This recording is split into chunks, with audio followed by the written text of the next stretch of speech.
Liverpool 0, Manchester United 0 at Anfield.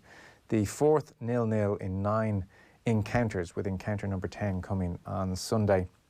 Elsewhere, Man City 4, Crystal Palace 0. Spurs beat Sheffield United 3-1. Big Sam was happy. West Brom beat Wolves 3-2.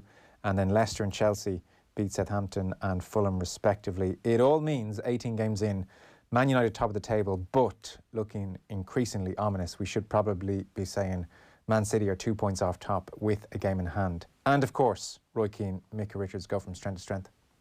We joke about this relationship that Micah and John Stones have, this great affection between the two, which is lovely to see, but is he deserving? Jealous. I thought there was only two of us in this relationship. Miguel Delaney was watching for the London Independent, wondering if there was a red button option to turn off the Micah Richards, Roy Keane routine. Miguel, come on, where's the joy? Don't get curmudgeonly on me now. Hello. Hello. I just find it fairly tedious. Funny the first time, and now it's like, I mean, I have to say it's more on Mike's part than Roy's, trying to play up to a certain expectation of it. No, not from. Also, I mean, at a wider point, it does feel as if kind of banter is having a bit too much influence on football analysis, and like a bit too much is made of. I don't want to know who pundits support really. We know who they're associated with, but analyse the games. Sorry, that was a bit of a volley about it there. No, it's an interesting point. Certainly, in the world of rugby podcasts, the banter levels have gone to a different level, and probably a bit of that in football as well. I mean, the Richards-Roy thing, look, I'm okay with it, but they are increasingly behaving like very self-aware reality TV contestants. They know what the public like based on social media, and the producers are thumbs up, and they're going to milk this for every drop. Miguel, I think, is the problem. Yeah, I think you're completely right about the self-aware element and the reality TV. But like, I mean, even as a comparison, like obviously there's so much been made of kind of Carragher and Neville kind of going on about United and Liverpool. Tonight they had a discussion about United and Liverpool before the game that had no banter, and it was brilliant. And for me, that is what I'd much rather have than kind of the back and forth, but viral content and all the rest of it. Neville and Carragher really are the standard. It's as good as it's ever been. Yeah, and I suppose to Sky's credit in that sense as well. I mean, for all the complaints people have about maybe some of what Sky do or whatever, or what Soccer Saturdays become or any of that, they are basically world leading in that regard. Certainly in terms of kind of the English-speaking football world. And it's actually, I mean, given Neville was the first, it almost feels like Carragher is the more influential driver of how they analyse now.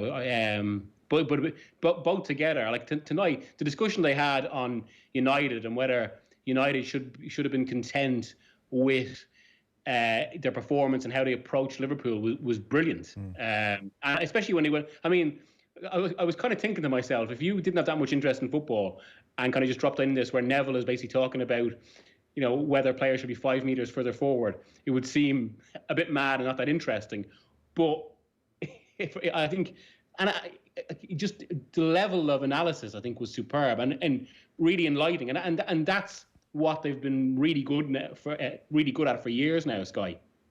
Yeah, really good. And I'd kind of go anywhere to hear Gary Neville analyse football at this stage. I just think he's phenomenally interesting. And it is notable the way in the post-Andy Gray era, maybe it is, again, the dynamics of social media interacting with TV, but they're definitely not discouraged, if not maybe even encouraged to wear their team colours as pundits and make that a part of the thing.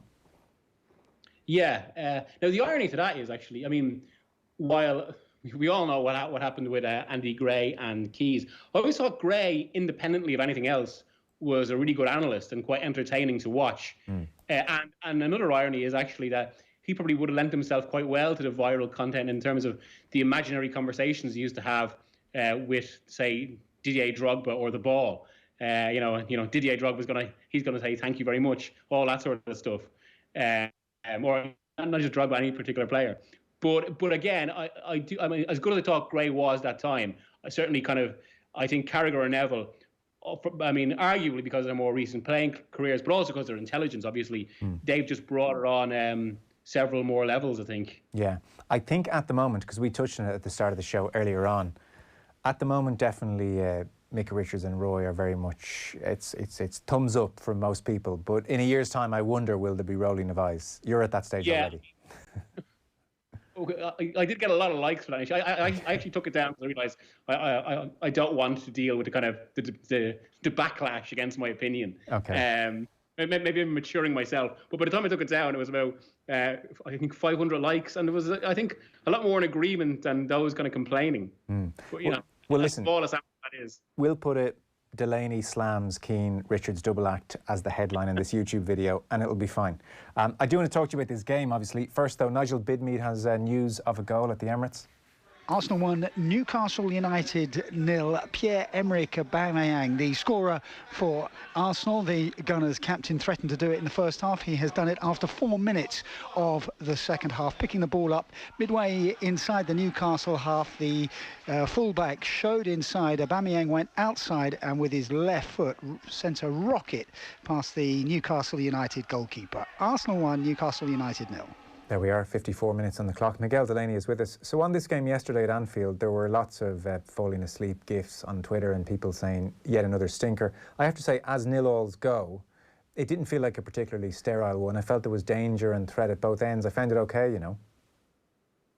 No, I mean, in the worst United-Liverpool game I've been at was the one 3 years, about 3 years ago, in October 2017, when Mourinho took United side to Anfield. And that was when Klopp's team were just growing, and Lukaku was about at least 40 yards away from the rest of the team. There was a huge gap between them, and that was dreadful. This was certainly better than that. Although I have to say the first few minutes, maybe first 20-25, United's approach did remind me of that, but they grew out of it. And certainly I think there was attention to the game in the second half that was at least really engaging, if not quite kind of, entertaining in an old-fashioned sense. But it does feel, I mean, like, obviously the stats are there about this fixture, 3-0 alls at Anfield in the last 5. I do wonder, is it one of those fixtures where just the feeling around it and also the stakes and the significance of losing, you just have that rare effect of just, tightening or subduing everything. I mean, we'll often see the opposite, say, in the North London derby, which has probably been the most entertaining derby in England for years now, where it's often one of the most open games, even when Mourinho has been involved. But the opposite seems to happen with this fixture. We were talking with Mark Lawrenson earlier on, and Liverpool's attacking woes have been explained in part by what's going on further back the field. You're robbing the midfield to sort out the defence. People are suggesting Robertson and Trent Alexander-Arnold can't attack with the same vigour. Something, by the way, Lawrenson disagreed with that latter point. He thinks they are getting forward just as much. And people are stressing this defensive point so much that I think they're letting the front three off a little bit. And Lawrenson was very much of the point of view that none of them are in form. Salah's really off. Firmino just has to start doing better in front of goal, and Mane's fallen back a bit as well. And I tend to agree. I mean, it's not like they're not stressing defences, they are, but there's something going on with those three every bit as much as what's happening behind them, I'd put it to you. Oh yeah, totally. And the numbers scream that. First of all, I do think they obviously benefit more than anyone from the kind of the pinball that Liverpool create when they're at their best. And I mean, there are two stats to kind of sum it up about the fullbacks, which basically Robertson so far this season only has 5 assists in the league. Alexander-Arnold only has 2, which is remarkable for a player with his crossing ability. And I remember, I was talking to an assistant manager at a Premier League club last year who was talking about how you prepare to play against Liverpool. And obviously he was absolutely kind of praising them to the heavens. But he was talking about how Liverpool at their best, it's basically that band of 4, which is the 2 fullbacks who are really wing backs, and Fabinho and Henderson, who basically just lock opposition sides in. And it happens very high up the pitch and make it almost impossible to go out. And the more you try and kind of get out, the more the ball comes back at you. And I suppose look at them yesterday or throughout this run, where those specific 2 midfielders are now playing as centre halves.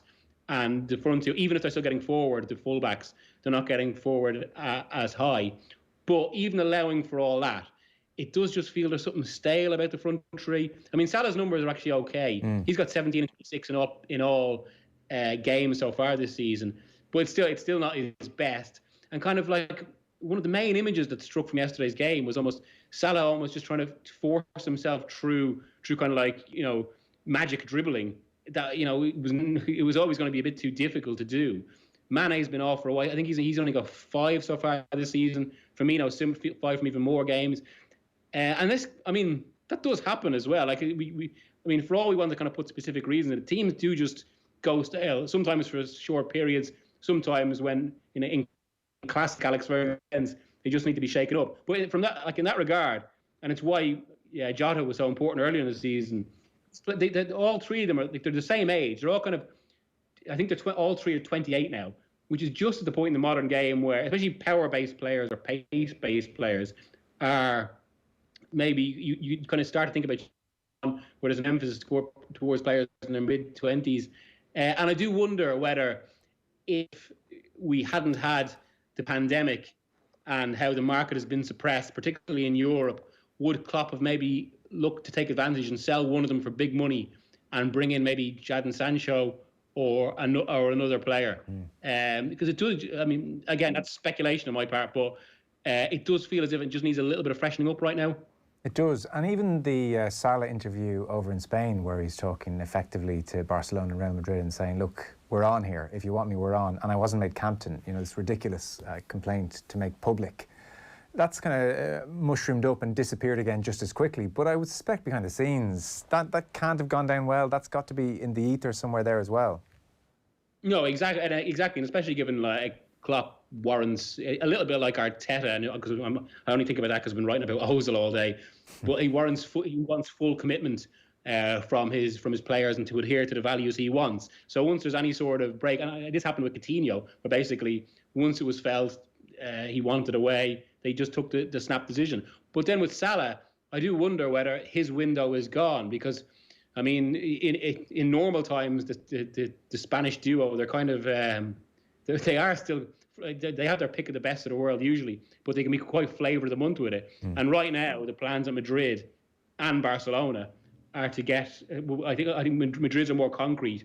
They want Mbappe this summer and Haaland the next, and they both want Haaland. So from that perspective, Salah might have lost his window unless they can get him for cheaper or towards the end of a contract. So Liverpool had 30 minutes of dominance, which wouldn't have shocked anyone, not least because they'd had 7-8 days prep and were rested. And in fairness to United, they've got problems for sure. But even in the face of that dominance, McTominay and Fred in particular will stay tenacious and stay going. And they developed into a bit of a pattern and looked threatening on the break as it went on. I really would love to know in advance if Solskjaer and the team are acknowledging to themselves that they lack the ability to control a football match. So let's just aspire to try and hit them on the counter-attack. That's all we're going to do here. Because that's all they play like. Yeah, and I think it basically suits Solskjaer's ideals better. I mean, I was thinking about this. We planned a piece in it a while back, basically where on one of the, I think it was for International Week or something like that, one of the typical, or for lockdown. But if you were to take all 20 Premier League managers and put them on a spectrum based, like on one end of the spectrum, cautiousness, on the other end, willingness to take risks. So, I mean, to be fair, say Sir Alex Ferguson would have been, I actually can't believe I used, I'm so conditioned now by doing English media, I've just used Sir, when usually, I would, on principle, I wouldn't have. But Ferguson would have been kind of towards the more risk-taking end. Guardiola's obviously, although he's maybe receded a bit, but I think Solskjaer probably would have been closer to the cautious end. Right. And because a lot of his best performances at United have come when they've been countering, which is, again, something that's been inverted this season. I suppose you could point to personnel issues. I mean, the ideal that United would always have had is that Pogba is that player to just dictate games from deep. But increasingly feels like, for all his talents, he's just not that sort of player. He's more of a moments player rather than someone that's going to dictate a game in that way, in the way Thiago does. And certainly yesterday, it's probably more understandable they kind of gave Liverpool control because, I mean, Thiago's probably the best in the world at that. So if he's on the pitch, you're just going to see less of the ball. And I mean, from that perspective, United's approach did work to a certain degree in that it would almost felt like, because they knew with Liverpool's problems right now, so much is going to go through Thiago. It was as if they kind of stationed players around him, waiting for any sort of break to so like their runners could get forward. But I mean, so from that perspective, I think there was merit in what they did. They just didn't get the break in the end. Yeah, and if Fernandes scores that chance or Pogba scores that chance, then it looks like a really nicely executed game plan and patient and weathered the storm and picked them off. And it's a brilliant performance, like a few they've had on the break under Solskjaer. To be fair, on Pogba being stuck out on the right hand side, I mean, it's just miserable for him. And in a way, it just highlights all his deficiencies, that he can't be trusted to be almost anywhere else. It's probably the last position on the pitch he would want to play. Even, Gary Neville was making that point on his podcast, that at least on the left he can cut on to his right foot. So he's just stuck out there because he can't really be trusted to be anywhere more substantial when they don't have the ball, and yet he's still in just good enough form and still likely to do something a bit special, that it's really hard to just leave him on the bench. And that's the Pogba predicament summed up yesterday in one. Yeah, exactly. And I'm at the height of Pogba's problems, which you probably say what were December when Raiola did his interview in Italy and all the rest of it. I remember hearing that Pogba basically, one of his issues, or one of many issues he's had with United, he sees himself as a player the team should be built around and wants to be the attacking midfielder. Basically what Bruno was doing now, and what Bruno was almost kind of embarrassing a little bit. But to be fair to Solskjaer, and I think he deserves a lot of credit for this, he's navigated that situation quite well. I think managed Pogba quite well. And at the moment, given all the issues with Pogba, he's probably got quite a lot out of him, in that he has, of late at least, been getting those big moments while accommodating him and not necessarily giving into him. But yeah, you're right. I mean, and I suppose in a situation like yesterday, he can be a bit frustrating. And was no doubt frustrated himself, because that's not where he wants to be. Yeah, Miguel Delaney was on the show last week and we were having a good old debate about the Solskjaer situation. And to be honest, I totally echo what you say about Pogba. Solskjaer's handled that situation incredibly well. And, privately he may well be saying, ultimately Pogba has to go. This isn't going to work. But rather than have a Mesut Ozil situation, he's using him while he can and using him in a way that suits him, as opposed to, people saying to Solskjaer, you need to put Pogba here or there. People are generally I think, supportive of Solskjaer to the extent that if he leaves Pogba on the bench, it's not a big deal anymore. Yeah, exactly. And this is the thing, Solskjaer has managed all this without looking weak either. Like, I remember on, I suppose, Solskjaer's last bad night, the defeat to Leipzig, there was almost like this suspense in the game over whether, will he finally bring on what they need now? And he did it, but it felt quite a natural decision rather than some kind of admission or concession or further failure on the night. So I have to say he's shown really nice nuance there, Solskjaer, and maybe kind of a canniness that he hasn't always been credited with.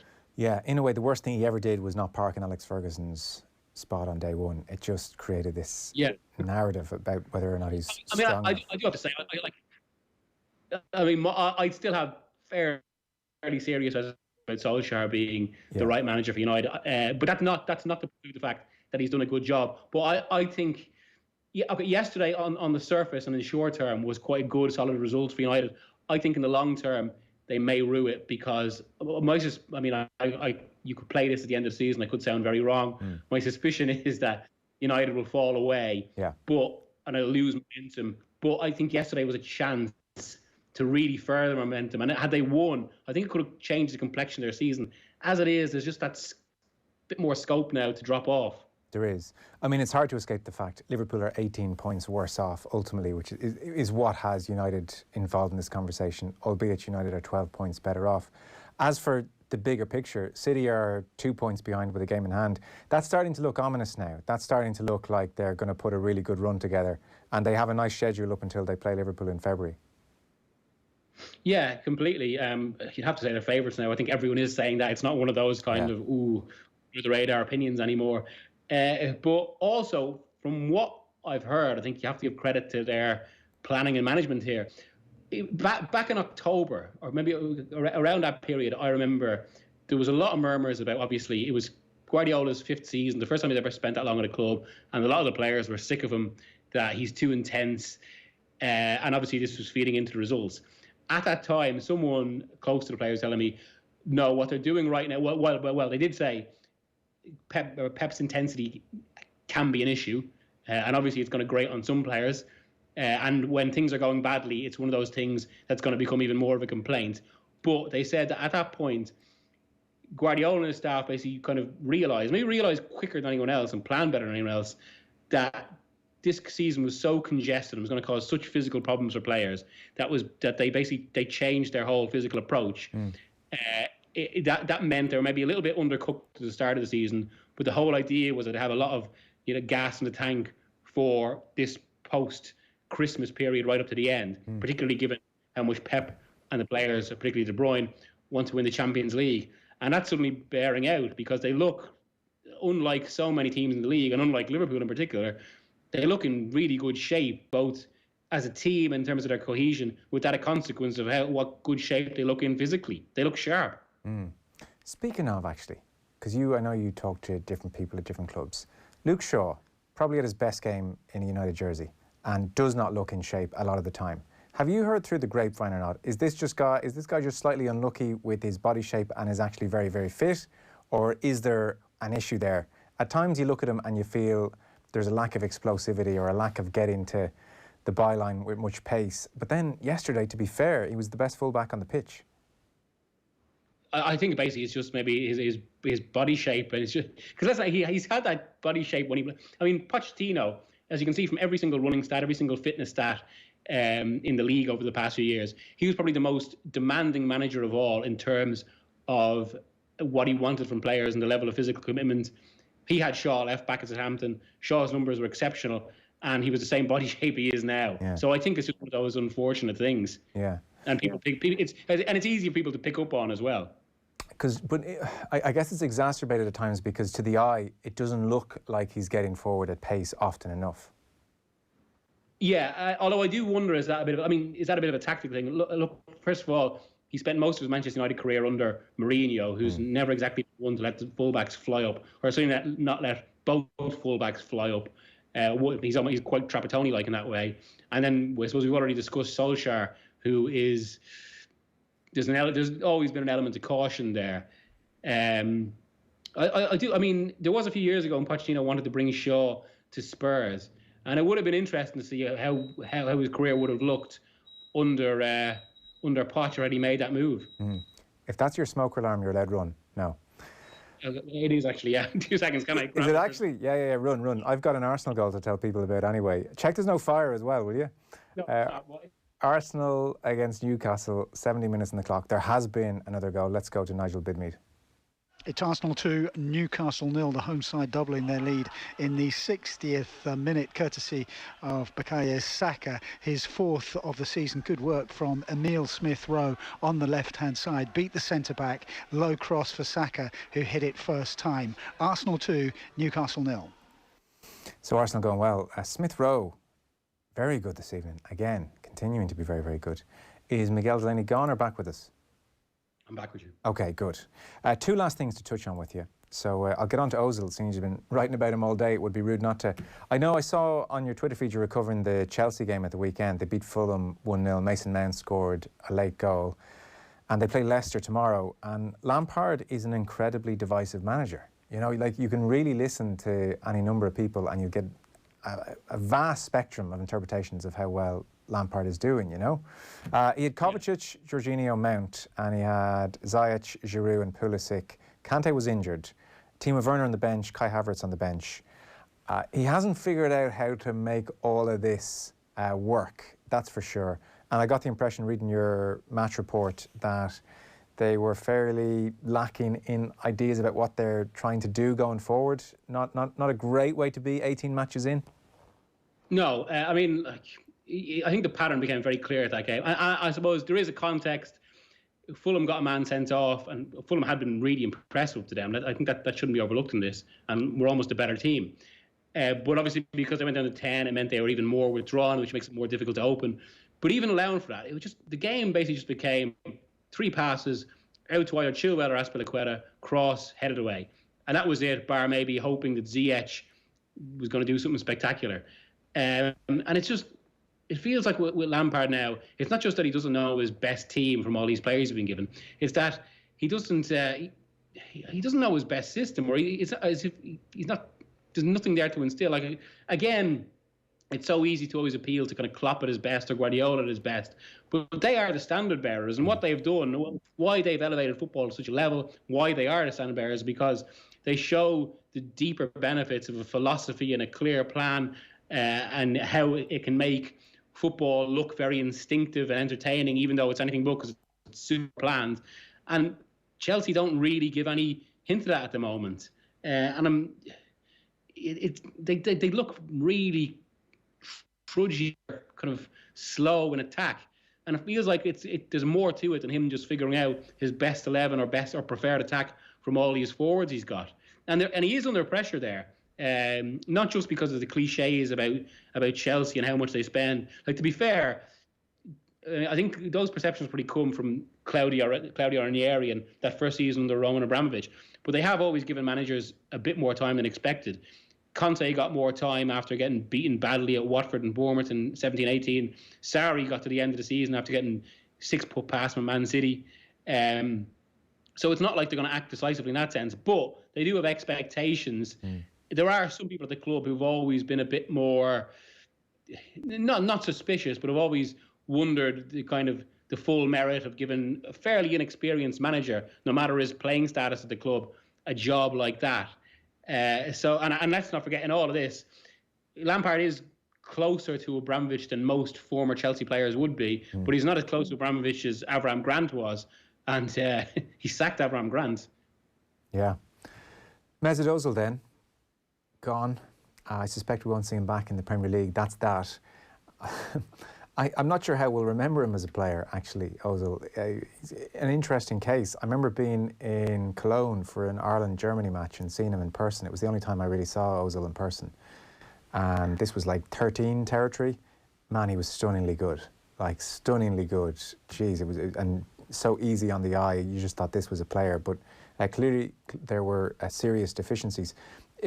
Can we boil down what went wrong at Arsenal between him and Arteta? Are the waters too muddied? Are there too many briefings and counter briefings? I think it is fairly clear. I mean, obviously, a lot of people put focus on his tweet about the Uyghur Muslims in December.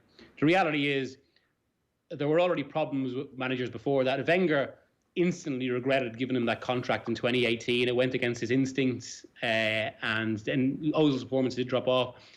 Literally 10, 11 months later, Unai Emery was facing the same questions Arteta has been about dropping Ozil.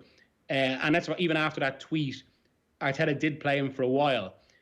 Where this stemmed, or really where the final call came, was during lockdown, where I think Arteta was and the coaching staff were already a bit put out by Ozil's demeanour and some of his conduct. Then, of course, there was the issue of taking a pay cut. Now, to be fair, Ozil has been vindicated on that, because Arsenal ended up making 55 redundancies, and so he also wasn't the only player to not take it, and others have kind of privately backed him. But one story I've told from two different people was that Arteta was actually considering going back and maybe taking Ozil back into the team around October. But then there were all these stories, and I'm not saying this is the only factor in it, but it was one of these things that will always mitigate against player against these circumstances, that he had a kind of "I told you so" attitude to the other players about the pay cut thing, and he really just demonstrated. I mean, it really comes almost from Arteta's fairly steely, hardline philosophy on this, which is that, and this is a bit what I was saying there as regards to Klopp earlier. He's one of those managers who wants complete adherence to a code of values in a team, and he sees it that if there's any allowance or compromise on that, it fatally undermines the whole idea. That's basically why Ozil has been drummed out, because Arteta doesn't see him as on the boat, to use Arteta's own phrase, and it has led to a lot of short-term costs for Arsenal. There's been so many games where they've almost been crying out for Ozil, but I suppose Arteta, especially as an inexperienced manager in his first job, feels it's one area where he can cede. And if it works out in the long term, it will be seen as one of those great decisions. But it does, even beyond that, because obviously this precedes Arteta, it does feel such, whatever you say about it, it does feel such a massive waste for one of the most talented players in the world in the last few years to not be on a pitch. Yeah, for sure. Aubameyang has just scored Arsenal's third to heighten the sense that Arteta may have done the right thing as Ozil lands in Fenerbahce this evening. So even by objective standards, maybe not just Arteta, are we saying, to use great football parlance, that in and around the dressing room, was Ozil just a bad lad day to day? Was he just a bad presence? I don't think he's a bad presence, to be fair. Like I've just been writing these words today, basically. But I think some people saw him as he could be moody, and the senior players could get irritated. Like one of the stories I heard was basically there'd be so often training, and like Ozil wasn't that bothered with kind of defensive drills or all the rest of it, as kind of becomes the case with a player of his talent, and especially his indulgent talent. Yeah. And I think it was especially the case as well because he'd been so committed during Mourinho's time around Madrid, where he was sometimes almost used more to do defensive work rather than indulge himself. That he got to Arsenal, Wenger really indulged him in that regard, and he was kind of done with that. But I remember there was one story about how when he'd be playing a pass in training or even in matches, he would kind of screw the ball to put a bit of spin on it, which would make it more difficult almost for the player he was passing it to, not because of any reason, but just because he wanted to do it and enjoyed it. And like senior players would get irritated with that. But by the same token, the younger players all absolutely love him. They see him as a hero. He's meant to be very good with them. And like, so I suppose that's just one of kind of a few divisions of opinion on Ozil, because allied to that, he has basically caused a culture war in the Arsenal fan base. But I mean, and some of that culture war has obviously involved discussions comparing him to Bergkamp. And I do remember, like, as you say, that period 2013 and right up to 2016 when he broke the record for assists in a single season, there was this debate over whether Ozil was actually a better Arsenal player than Bergkamp. And I think now as he leaves, that sounds a bit laughable. He's just not on Bergkamp's level in terms of his historic contribution to the club. And the overall sense is one of kind of, almost what sums it up, just a bit of kind of wasteful drift and very entertaining, and one of the most entertaining players in the league, but never fulfilled maybe in the way he should have. Listen, brilliant stuff. Miguel Delaney from the London Independent. Thanks very much. Cheers, Miguel. Cheers, Joe. Football on Off the Ball with Paddy Power. New normal, same old football. Paddy Power. Gamble responsibly. Gamblingcare.ie.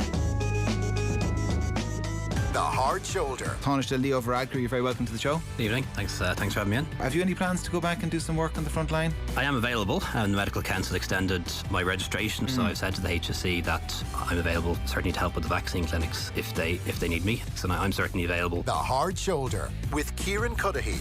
With Nissan. Weekdays from 4 on News Talk. Now's the time to make a plan to keep well over the months ahead. Being creative can really help you to relax. Try to keep up a hobby, or start a new one, or even just switch off. Make your plan today to keep well. Find more ideas at gov.ie/Healthy Ireland. Into sports. 20 yards out, Ursa shoot, touch it! Oh, what a goal from Fabinho! Wow! Then get into the all-new OTB SPORTS app. I think when he apologises to me, I probably will say hello to him, yeah. No. Videos, sports news, live scores, interviews. If Fabregas is going to come up to me in the street and give me some of the mouth that he would have given me on a football pitch, what do we get a slap? Plus exclusive content on the OTB Podcast Network. The biggest names in sports. Ready when you are. Search OTB Sports on your app store and download it now. Psychology, performance analysis, sports therapy and coaching all contribute to elite performance in sport. At Portobello Institute, we offer full-time and blended learning honours degrees in each of these sporting disciplines. Affordable and accessible online study, small group lectures and practicals are now enrolling at Portobello Institute. So talk to an expert about our full-time and blended learning sports degree courses at our virtual open sessions. Visit portobelloinstitute.com for details. Banking on your bank always giving you the lowest loan rate? Well, think again. Spend less with Ireland's lowest rate on personal loans over €20,000 from Avantcard. With a loan from Avantcard, you could be saving thousands. Apply today at avantcard.ie. Lending criteria, T's and C's apply. New applications only. Info correct 18th of January 2021. Source ccpc.ie. Avantcard DAC trading as Avantcard is regulated by the Central Bank of Ireland. There's no better time for your family to be with VHI Healthcare. Get access to digital services from the comfort of your home, like our online doctors, available 7 days a week at no extra cost. And our urgent care facilities too, with fast, member-only access to our VHI Swift Care and paediatric clinics. Switch today. Call us or search VHI Family Health. Plan benefit limits apply. VHI Healthcare DAC trading as VHI Healthcare is regulated by the Central Bank of Ireland and is tied to VHI Insurance DAC for health insurance in Ireland. As Ireland's best-selling van, the Peugeot partner ticks a lot of boxes. And with up to 1,000 kg payload, it carries them too. Choose from 2 body lengths, 1 or 2 sliding side doors, up to 3 seats, 5 levels of spec, and safety features like dynamic rear vision, which helps to eliminate blind spots. With hands-free Bluetooth and Peugeot's unique iCockpit interior, the Peugeot partner is your perfect business partner. For details and flexible payment options, see Peugeot.ie. Football on Off the Ball. With Paddy Power. Minimal contact in stadiums shouldn't stop the usual suspects from going down. Gamble responsibly. Gamblingcare.ie. Now you're welcome back. 84 minutes on the clock. Arsenal 3-0 up on Newcastle. All the goals coming in the second half. Meanwhile, AC Milan 2-0 winners full-time away to Cagliari this evening, which means they are top of Serie A on 43 points. Inter, the other Milan side, obviously, on 40 points, are in second after beating Juventus 2-0 last night. And Juve, after their 9 successive Serie A's in a row, are 10 points off after 18 games, 10 points off top spot, which is not nothing. Paddy Agnew, evening. Good evening, Joe. Good evening to the listeners. Milan back on top. Man United top of the Premier League. Paddy, we're young again. What's happened?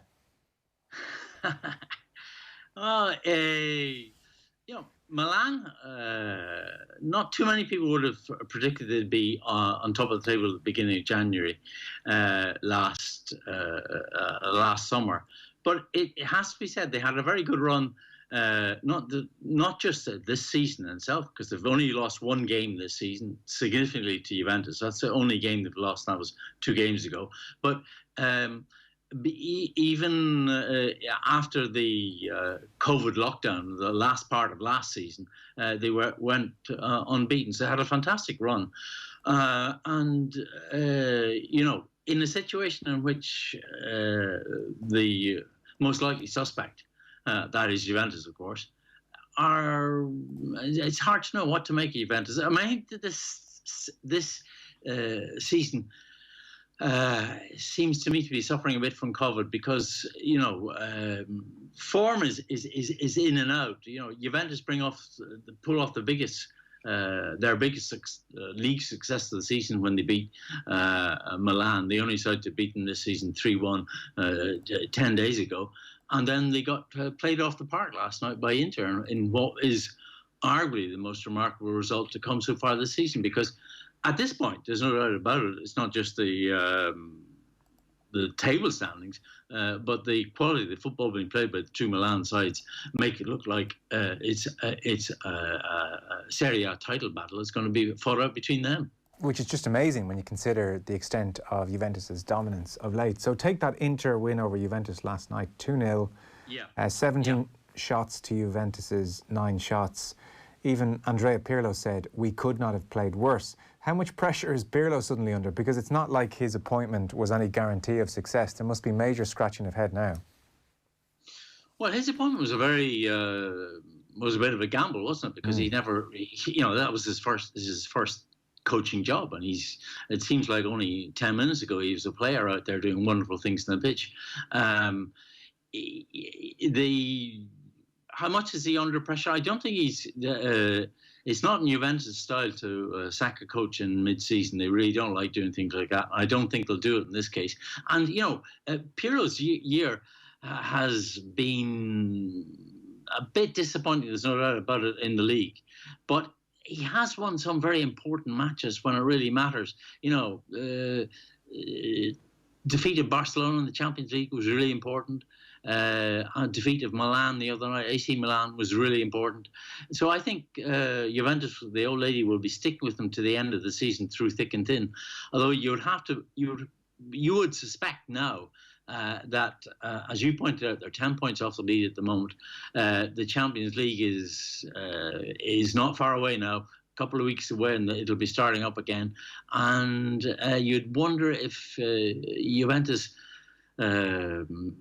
psychologically anyway, will concentrate all their best efforts in the Champions League. Yes, and look, if they won that would cure all ills. How's Ronaldo performing? Not well last night, and not well in the game before that. If I just look at my notes here, I've lost my notes. But Juventus, both in the game against Inter and a couple of games recently, he's looked...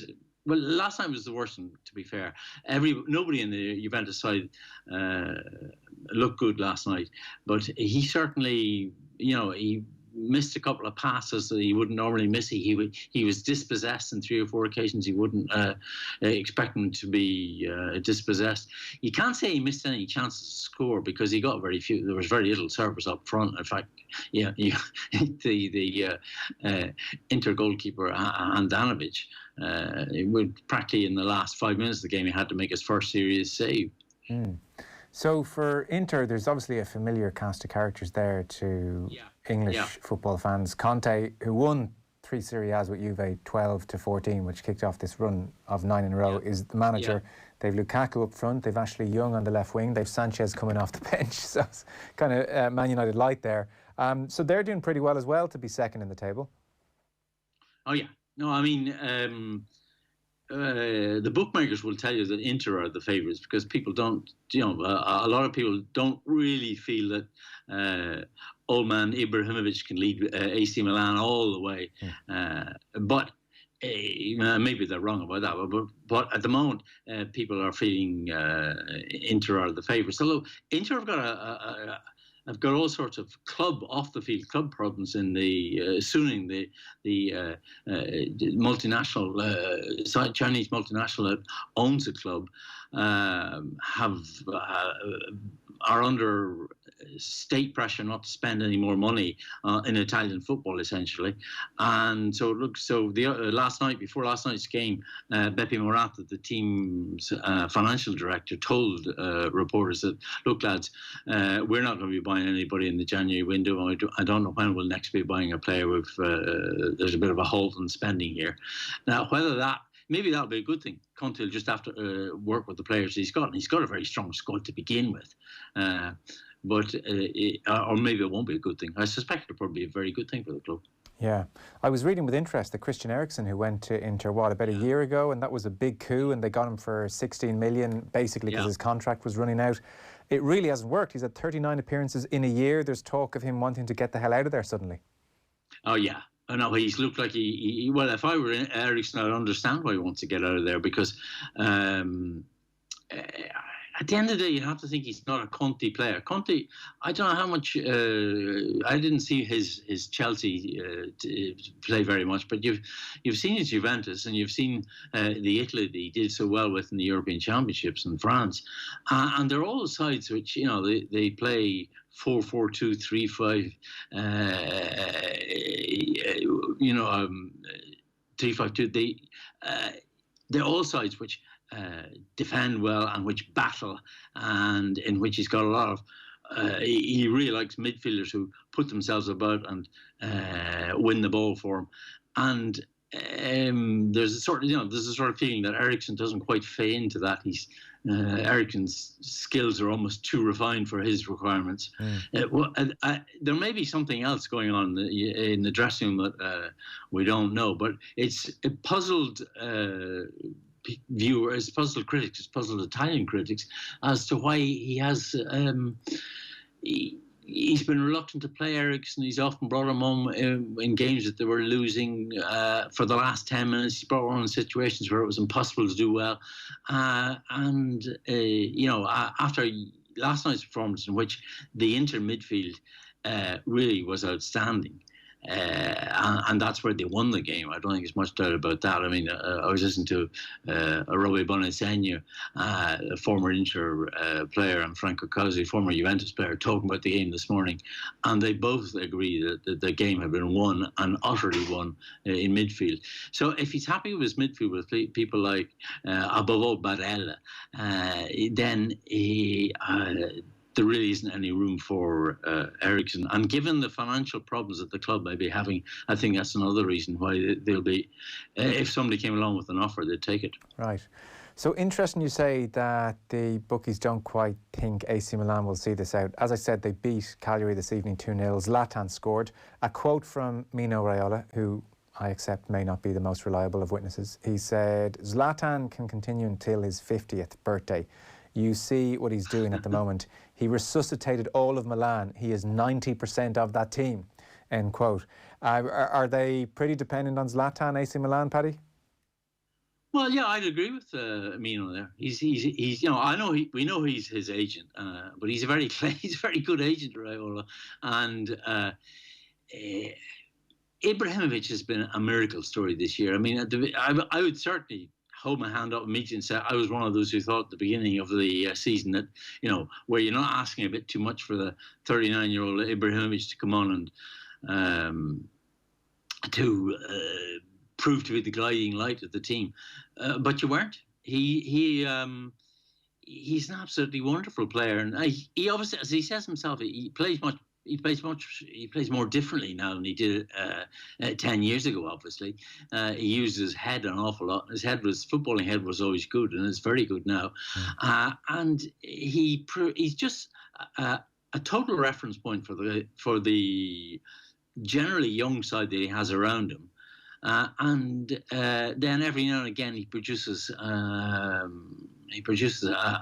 flash of pure class that's not based on muscle power, but just based on football skill. And then he keeps on scoring goals. He scored both goals tonight. I mean,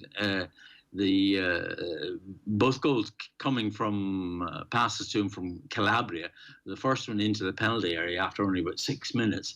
And, you know, the experienced old player, he just waited for the defender to clang into him. And the defender duly did him the favour, clang into him. And he went down like immediately and got a penalty. They're 1-0 up after 6 minutes. And in the second half, long ball from Calabria, about 60-yard pass out of defence. He runs onto one perfect control, one touch, and some back of net. You know, class again, another class goal. The answer. I mean, I was wrong to think that there'd be a problem with him lasting through the season. At least I hope I was wrong. I mean, he's just come back tonight from having missed 3 or 4 games because of an injury. But if he remains fit, well, then anything's possible for Milan. Yeah, he has scored more goals in his 30s than in his 20s. Quite something. It is, yeah.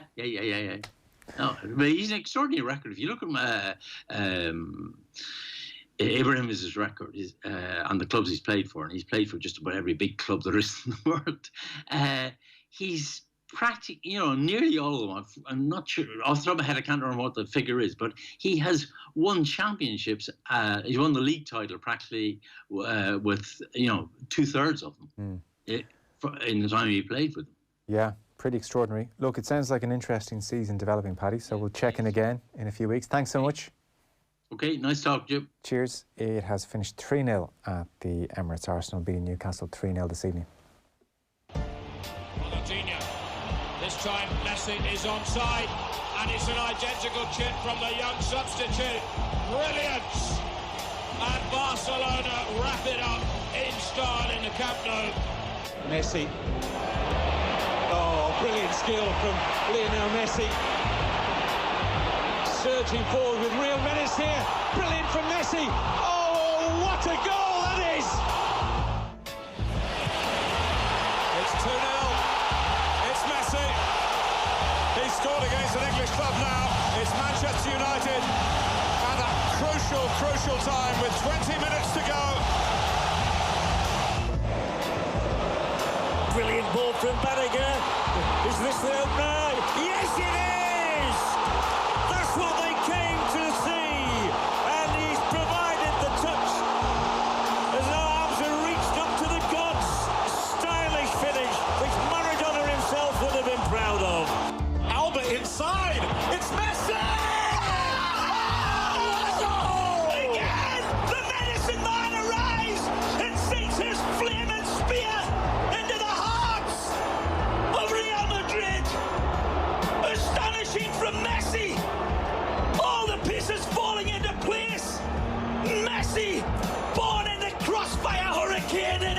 jumping jack flash right here.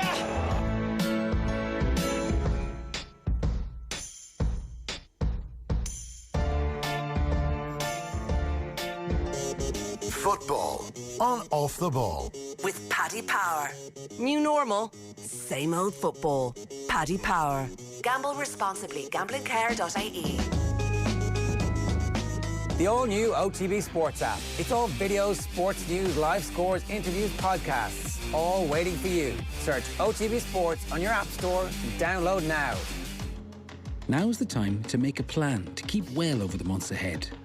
Being creative can really help you to relax. Try to keep up a hobby, or start a new one, or even just switch off. Make your plan today to keep well.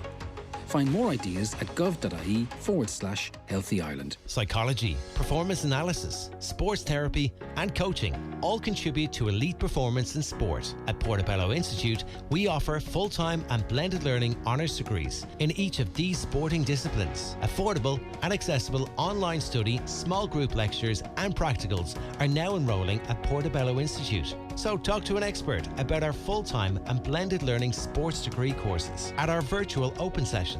Visit portobelloinstitute.com for details. New year, new dog. Everyone's making resolutions. This lot have decided to save money and change their car insurance to the AA. Me? I'm going on a diet of extra rashers and sausages. Right now at the AA, we're offering €100 off car insurance online and up to 10% off your quote when you buy AA membership. Who's got clever car insurance? For our best value car insurance, visit the AA.ie. Terms and conditions apply.